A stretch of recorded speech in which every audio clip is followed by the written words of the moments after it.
لحساب المجموعة الرابعة وبعد خسارته في أول مباراة له بتنزانيا يستعد شبيبة الثورة الجزائري لاستقبال الأهلي المصري. التقرير التالي يسلط الضوء على استعدادات الفريقين لهذه المباراة.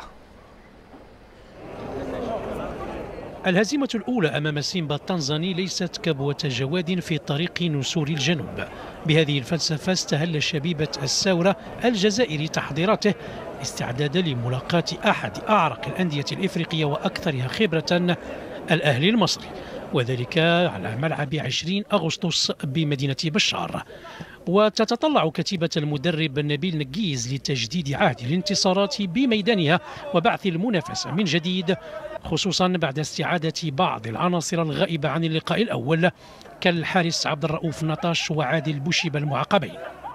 راح نلعبوا بدون عقده، بدون مركب نقص فوق الميدان. راح نأديو مباراه ان شاء الله في مستوى كبير اللي تكون في قيمة نادي شبيبة الثورة، في قيمة الكرة الجزائرية، في قيمة الجزائر ككل، وفي قيمة أكثر الشعب اللي راح يحضر المباراة والمناصرين الأوفياء لشبيبة الثورة. راح يكونوا هم اللاعب رقم 12 يوم الجمعة إن شاء الله، وإن شاء الله راح يكون عرس كروي فيه عروض شيقة وإن شاء الله أهداف كبيرة.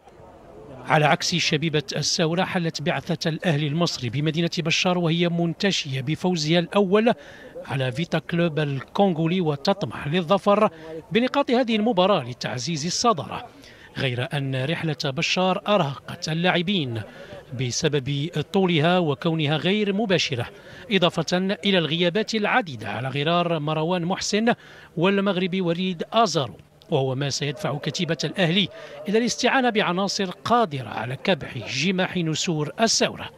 لو هنتكلم عن الغيابات او زي ما ذكر الاستاذ موضوع السفر والارهاق، احنا عاده لما بتعدي علينا بطوله ما بنقابلش فيها صعوبات يعني، فاحنا متعودين على الكلام ده.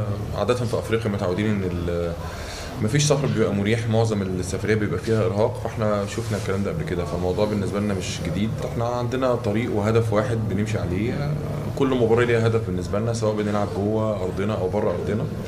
حققنا المباراة اللي فاتت المطلوب، والمباراة اللي جاية إن شاء الله بكرة هنحقق منها نتيجة إيجابية.